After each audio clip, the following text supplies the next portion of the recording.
अस्सलाम वालेकुम, मैं हूं Najam Alvi. You are watching my corona channel.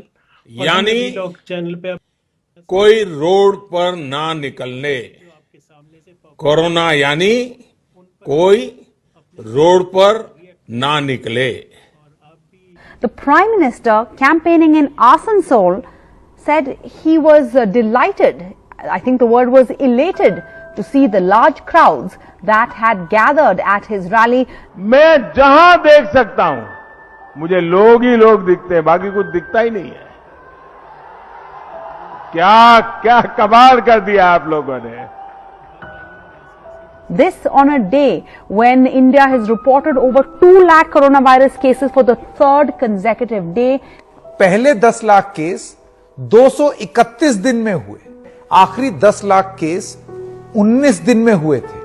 Corona के केसेस की इस अचानक बढ़ोतरी ने मुश्किलें ज्यादा पैदा की हैं। प्रधानमंत्री नरेंद्र मोदी के लोकसभा क्षेत्र वाराणसी में तो खुद जिला प्रशासन ने एडवाइजरी जारी कर कहा कि जिले में अभूतपूर्व कोविड संक्रमण फैल गया है।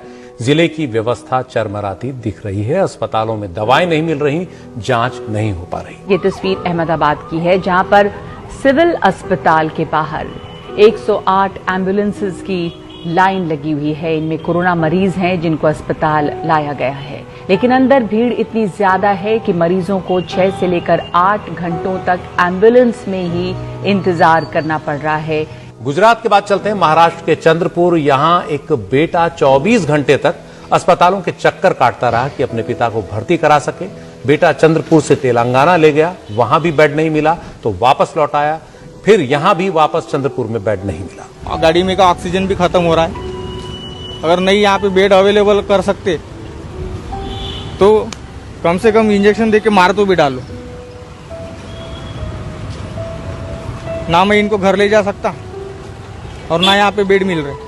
झारखंड की राजधानी रांची में यह विलाप उस बेटी का है जो अपने पिता को लेकर अस्पताल पहुंची।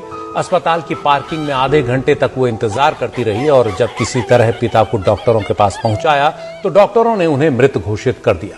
डॉक्टर डॉक्टर चिल्लाते रह गए, कोई डॉक्टर नहीं आया, कोई डॉक्टर नहीं आया, कोई डॉक्टर नहीं आया। ठीक उसी वक्त राज्य के स्वास्थ्य मंत्री भी अस्पताल के दौरे पर थे। ये बेटी जब अपने पिता के शव को लेकर अस्पताल से बाहर निकली तो मंत्री जी के सामने उसका दर्द स्वाभाविक तौर पर फूट ही गया। इंटरव्यू ले रहा है, मैं पापा को वापस कर पाएंगे, मैं पापा को वापस कर पाएंगे। पटना के नालंदा मेडिकल कॉलेज अस्पताल में बिहार के स्वास्थ्य मंत्री मंगल पांडे के दौरे के समय एक मरीज के परिवार वालों ने जमकर हंगामा किया। जिस समय स्वास्थ्य मंत्री मेडिकल कॉलेज का दौरा कर रहे थे, उसी समय अस्पताल में भर्ती होने का इंतजार कर रहे एक कोरोना मरीज की गाड़ी में ही मौत हो गई। पापा बहुत सीरियस में थे, हम बोले भी कि पापा को अंदर एडमिट कर दीजिए, उसके बाद जो करना। तो धूप में छोड़ दिए पापा को। कुछ इलाज नहीं हो रहा है सर, कोई मतलब नहीं है, न कोई देखने वाले नहीं है। डॉक्टर भी बोलते हैं हम अभी कुछ नहीं कर सकते हैं। छत्तीसगढ़ की राजधानी रायपुर के सबसे बड़े भीमराव अंबेडकर सरकारी अस्पताल का एक वीडियो वायरल हुआ है। अस्पताल के जिस हिस्से में कोरोना से जान गंवाने वाले मरीजों के शव रखे हैं, वहां फ्रीजर में शव रखने की जगह अब नहीं बची है। कुछ शव खुले आसमान के नीचे धूप में स्ट्रेचर पर हैं, तो कुछ अंदर अस्पताल में ही जमीन पर रखे हुए दिखे। बॉडी पूरा बाहर में है सर, देखने वाले कोई नहीं है यहाँ। रायपुर के भीमराव अंबेडकर अस्पताल में शवों को ले जाने के लिए अब ट्रकों का इस्तेमाल किया जा रहा है। कई शहरों से खबरें और तस्वीरें आ रही हैं जहां अस्पतालों में जगह की कमी है, बेड्स की कमी है, ऑक्सीजन की कमी है, दवाइयों की कमी है, शमशान में भी जगह की कमी दिखाई पड़ रही है। हालात सभी जगह बुरे हैं, लेकिन इस बीच में एक बड़ा सवाल ये भी उठ रहा है कि क्या कोरोना से मौत के आंकड़ों को छुपाया जा रहा है। सरकार की तरफ से जारी मेडिकल बुलेटिन और शमशान घाट के आंकड़े बिल्कुल 2 अलग अलग तस्वीरें दिखा रहे हैं। ये तस्वीरें क्या चीख चीख कर नहीं कह रही कि हमारा स्वास्थ्य का ढांचा जो पहले ही कमजोर था, अब कोरोना के दबाव के आगे चरमराने लगा है।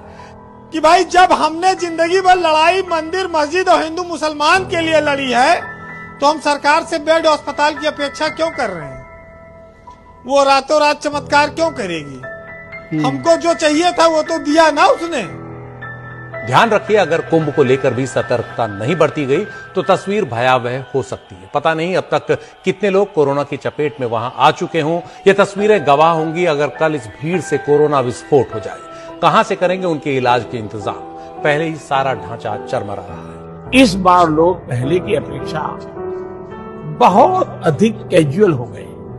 एक तस्वीर बता दीजिए मुझे कुंभ में जहां पर 2 गज की दूरी हो रही है या आदमी ने मास्क पहना है। और जो कोविड-19 का जो वो है नियम और नियमावली है, उसके साथ में जो धार्मिक भावना है वो कोविड-19 कानून से ऊपर होती है। मैं आपको ये बिल्कुल स्पष्ट बता देता हूँ। नहीं, आप कह रहे हैं कि कोविड से ऊपर होती है लोगों की धारणा? बिल्कुल है, धार्मिक भावनाएं ऊपर है, श्रद्धा ऊपर है। तो श्रद्धा जो है वो कोविड की जो प्रोटोकॉल्स हैं उनसे ऊपर है। अभी यही चीज कोई और धर्म का बोल दे तो? अब मैं ये भी बता रहा हूँ, ये सारे मौलाना जो फ्रॉडी मौलाना है, जो संक्रमण करने के लिए दृष्टिकोण से आए थे, वो सब जेल में सड़ेंगे। उनको पुलिस पकड़ पकड़ के लेके जा रही है। लोग जो कुंभ में जा रहे हैं, हम भी कुंभ में शाही स्नान में गए थे, तो वहां बिल्कुल हमने सावधानी बरती। आप ये गारंटी ले सकते हैं कि वहां पर लोगों को कोरोना नहीं होगा?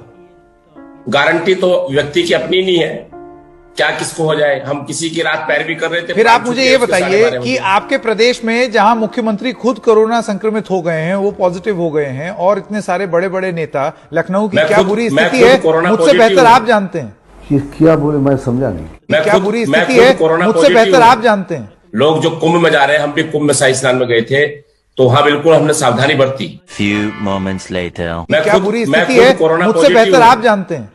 तो आप देख रहे हैं कि आस्था का विषय तो अपनी जगह है, लेकिन अगर आप विज्ञान की नहीं सुनेंगे तो आस्था के केंद्र से लोग बीमार हो के लौटेंगे। अरे वहां लोग कोरोना की मांग कर ये जा रहे हैं कि भगवान इस कोरोना को खत्म करो। नहीं, ऐसे करेंगे एकत्रित होके।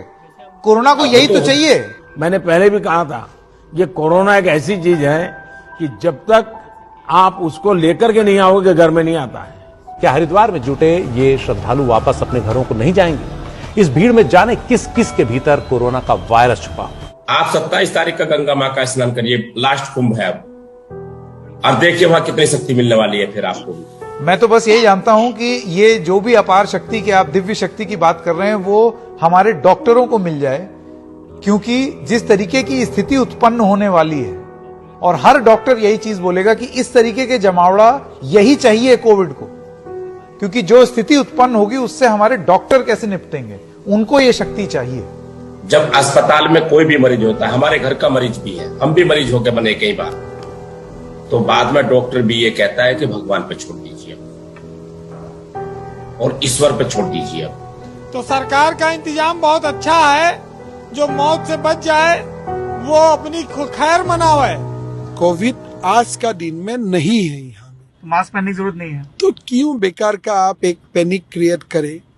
जब होगा मैं बता दूंगा लोगों को। क्या बोल रहे हैं, क्या बोल गए नेताजी जी? कि धुंधमय आकाश का मौसम है मेरे देश में, और मौत के सहवास का मौसम है मेरे देश में, और शोर कैसा भी हो सुनने में नहीं आएगा अब, और इस कदर उल्लास का मौसम है मेरे देश में, और चुप रहो या कीर्ति गाओ, और तुमको पूरी छूट है, और अब खुली बकवास का मौसम है मेरे देश में। ये बात आपने बिल्कुल ठीक कही है। इस वीडियो के सामने आने के बाद सवाल तो बनता ही है, अगर हम करें तो करें क्या, बोले तो बोले क्या। वाह मोदी जी, वाह वाह वाह। नहीं, मैं ऐसा कुछ नहीं कहूंगा। मैं कहूंगा, मोदी कहाँ है तेरा 56 इंच, कैसा है तू रेजिग्नेशन दे दे, तू हट जा। ठीक है, लेकिन टेंशन मत लीजिए, जब तक व्हाट्सएप में गुड मॉर्निंग भेजने की सुविधा है तब तक आपको कुछ नहीं होगा, मैं गारंटी देता हूं। क्या बोले, मैं समझा नहीं।